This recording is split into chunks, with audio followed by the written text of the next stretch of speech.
หลวงโอ้กูไปซ่อหาบ้านมาอยู่ก็มึงเนี่ยมาปลูกคนเดียวตีบ้านเบิ่ง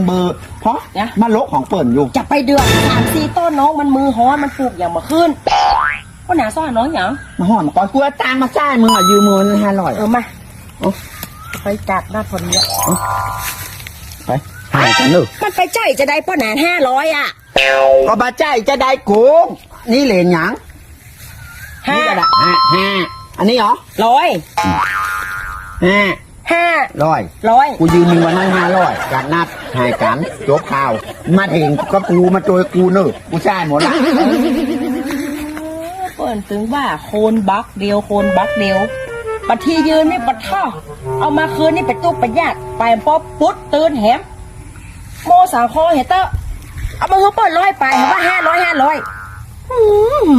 มันจะไปจะเล่นแน่คนหนาหนึ่งอย่างเงี้ย